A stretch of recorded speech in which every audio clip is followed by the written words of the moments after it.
Good evening, hunters and little moths alike. It'd be time for me to commence with the first in our succulent series of lore-entwined webisodes. With that being said, allow me to not so meticulously regurgitate the fate that befell everyone's favorite Victorian metropolis of schlock galore. So, to shamelessly self-promote the opening track for our next album, welcome to Yharnam.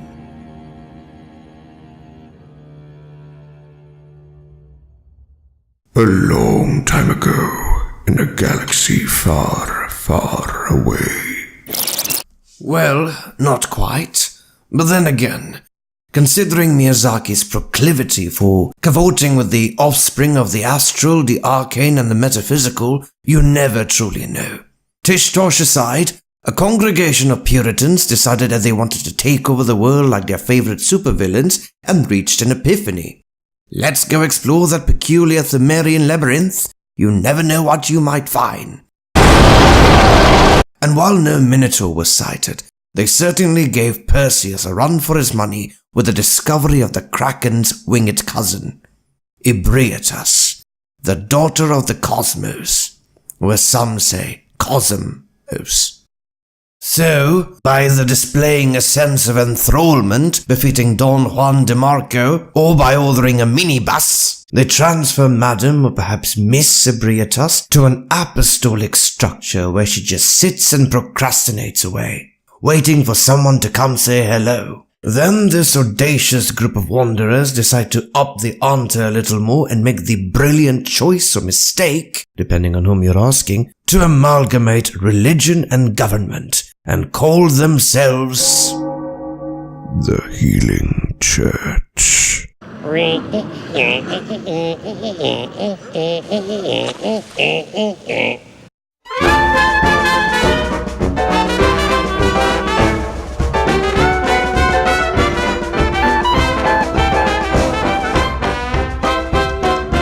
And cowgirl the shit out of this bandwagon they did. So, we've got this tentacle-winged little thing in our basement. What happens if we somehow caught an STD off it?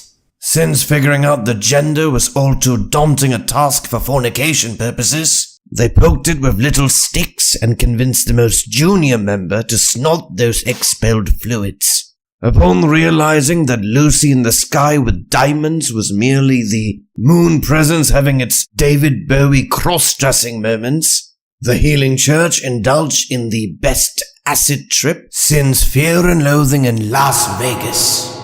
Of course, they did notice some tantalizing withdrawal symptoms rather quickly, with the need to shave their pubes becoming all the more frequent. Then there was the enhanced aggression, and the need to beat someone on the head every 10 seconds or so. But additional consumption of Ebrietas pulsating plasma seemed to alleviate those unsavory desires. After a spectacular Skype meeting with Frank Fontaine on the marketing procedures of Rapture, the Healing Church concocted a cocktail featuring the blood of Ebrietas and some of that sweet, sweet poison. They called this copulating concoction Ashen Blood. Distributing the latest in thing became quite a hit with the citizens, culling forth endorsement deals from Jay-Z and Beyonce, and even competitors like Coca-Cola and Pepsi. Before long, this successor to LSD was out of stock at every available 7-Eleven, and the Healing Church was dominating Wall Street, beating out even the Umbrella Corporation. Shortly thereafter, the good old people began exhibiting traits far more volatile than the church's initial acid trip, which was perfect for the next product line to be announced: blood ministration. No longer would the church be giving out goodies in exchange for your hard-earned money. No, you would even get to bask in the presence of their divinity. Hence the additional 20% service charge. And all because... Number one, we got a product the fellas gotta have. The Healing Church and their revenue were henceforth skyrocketing in a manner not unlike Indonesia's inflation rates. Naturally, this process of ministrating took a not-so-unexpected turn when symptoms and side effects reached a flabbergasted high.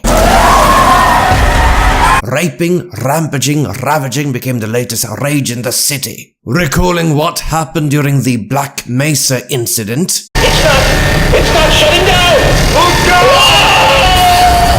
The Healing Church were pulling out, like an archetypal group's experiment gone wrong. Hence, they cordoned off this part of the city and conjured up their best Mad King impersonation to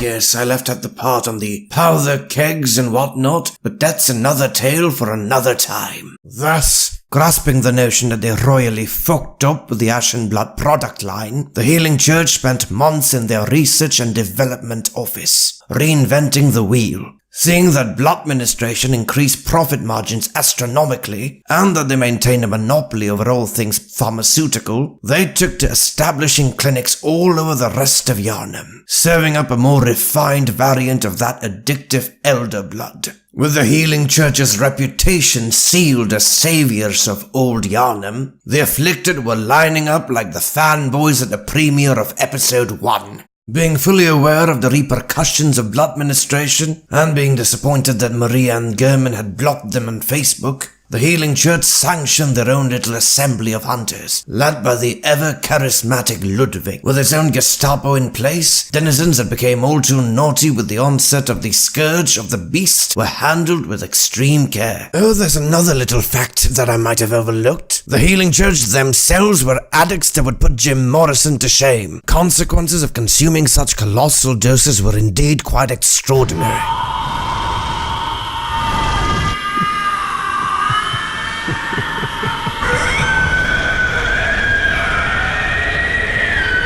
And those that got a wee bit too blood drunk ended up in a subverted dimension called the Hunter's Nightmare, which was where every bloody hunter in Yharnam ended up. My oh my, and we thought Stratton Oakmont was bad. With their leader Lawrence of having a slumber party in the Hunter's Nightmare, the Healing Church began revising Yharnam's immigration policy. Green cards to anyone willing to help placate the ongoing anarchy. Social media exploded like a 40-year-old virgin and wannabe hunters came from every corner of the star system, only to get 1, wasted, 2, killed, 3, rage quit. That is, until the player character decides to finish the bloody game and rub it into the faces of all PC and Xbox users. I know, there's plenty of lore whoring I've chosen to omit. But, provided that this video generates a sufficient number of hits, there's room aplenty for additional content. Think of it as a DLC or something like that. So please, share, spread, and subscribe. We will make it worth your while. You might even enjoy it. With that being said, I shall bid you all farewell. Ta-ta for now.